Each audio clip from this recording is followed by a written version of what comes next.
अरे थांब रोहन, काय करतोयस? असं म्हणून मामीने माझा हात झटकला. नमस्कार मित्रांनो, मी रोहन. ही गोष्ट आहे जेव्हा मी 12वीला होतो तेव्हाची. आमच्या वेळी फोन नव्हतेत, मोबाईल फोन. आणि मी 12वी झाली आणि मी माझ्या मामाकडे राहायला गेलो. आणि त्यावेळी माझ्याकडे छान DVD प्लेअर होता आणि खूप साऱ्या CDs होत्यात की ज्याच्यावरती मी मूव्ही बघत बसायचो. आणि मामीनं खूप साऱ्या CDs आणून ठेवल्या होत्या आणि त्या मग मी मधल्या वेळात मी बघत असायचो. आणि माझे मामाकडचे दिवस अगदी छान चालले होते. खूप मजा येत होती. त्यावेळेस गाव भरलेला होता. खूप मित्र मैत्रिणी, मजा मस्ती असं सगळं चाललेलं होतं आणि खूप मजा यायची. आणि आमचं घर हे थोडंसं शेजाऱ्यांपासून लांब होतं. म्हणजे आम्हाला शेजारी कोणी नव्हतं 300 मीटरपर्यंत. आणि खूप मजा येत असे. आणि घरी म्हणजे माझे आजोबा, मामाचे वडील, आजी, मामा, मामी असेच आम्ही राहत होतो. आणि आमच्याकडे जनावरं पण होती. तर मग त्यांना घेऊन आजोबा बाहेर जात असे, आजी कामाला शेतात जात असे. तर मामी आणि मी दिवसभर घरात असायचो. आणि मामाला अचानक कामानिमित्त बाहेर जावं लागलं आणि तो 1-2 महिन्यासाठी बाहेर गेला. आणि तेव्हाचे दिवस मी नुकताच तारुण्यात पदार्पण केलेला. आणि मामी मला अगदी मुलासारखं करत असे. तिच्या प्रत्येक गोष्टीत मी असायचो तिथे. अरे इकडे ये. ती समजा कपडे बदलत असताना ती मला मुलाप्रमाणे स्ट्रेट करायची. काही वेगळं वाटत नसे. आणि हळूहळू हे थोडंसं प्रमाण वाढलं, पण मला काही समजत नव्हतं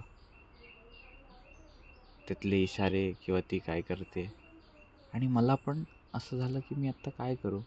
मग एके दिवशी शेवटीला ती मला म्हणाली, अरे रोहन, ऐक ना, तू आत्ता तरुण आहेस, तुझ्या मैत्रिणीचं खूप साऱ्या असतीलच. मी म्हटलं नाही कोणी ग. ती म्हणाली मग असं कसं नाही. मी म्हणालो हो नाही आहे कोणी. मग ती म्हणाली चल ठीक आहे, आजपासून मी तुझी मैत्रीण म्हणून मला सांगत जा काय. मग आमच्या गप्पा रंगल्या. आम्ही खूप एकमेकांशी फ्री झालो, खूप साऱ्या गोष्टी सांगू लागलो. आणि मग ती मला म्हणाली, हे बघ, आयुष्यात सगळंच चांगलं असतं असं नाही. तू अजून तसा लहान आहेस, तारुण्यात पदार्पण करतोयस. तर मी काही तुला गोष्टी सांगू इच्छिते. आणि ती मला काही गोष्टी सांगू लागले. मामा बाहेर होता, आजी आजोबा तिकडे असायचे. आणि मी तसा लहान होतो म्हणून मी मामीच्या खोलीतच झोपायचो. तर असंच एक दिवशी तिने मला जवळ घेतलं आणि काही गोष्टी समजावून सांगू लागली. रात्रीची वेळ. तिनं माझ्या डोक्यावरून हात फिरवला आणि नंतर छातीवरून. आणि माझं अंग थोडंसं शहारलं. मला समजत नव्हतं काय होतं. आणि ती म्हणाली, हे बघ, ऐक मी काय म्हणते. तुला काही माहिती आहे का याच्यातलं? मी म्हणालो नाही. मग दाखवते ऐक, आज तुला तरुण बनवते. आणि हळूच तिने ओठ जे आहेत ते ओठावर ठेवले. मी दचकलो. माझं अंग शहारलं, पण मला ते आवडत होतं. अशीच 10 मिनटं गेल्यानंतर मी पूर्ण गरम झालो होतो. आणि मग ती म्हणाली, हे बघ, आत्ता मी जे करणार आहे ते सगळं लक्षात ठेव. हा आयुष्यातला खूप मोठा धडा आहे की जो तुला आयुष्यात उपयोगी पडेल. आणि तुझी बायको ही माझ्यासारखी आयुष्यात कधीच नाराज असणार नाही. आणि तिनं मला धडा शिकवायला सुरुवात केली.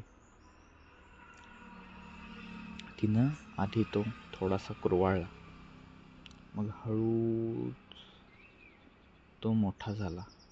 आणि मग त्यानंतर ती म्हणाली, अरे बाप रे, केवढं आहे रे, हे तर मी कधीच बघितलं नव्हतं. आणि मग हळूच तिने तिच्यावर ठेवला आणि कुरवाळू लागली, आज तर मी मरणार आहे हो रोहन. आणि अगदी कमी जागेत तो घट्ट असा सामावून गेला.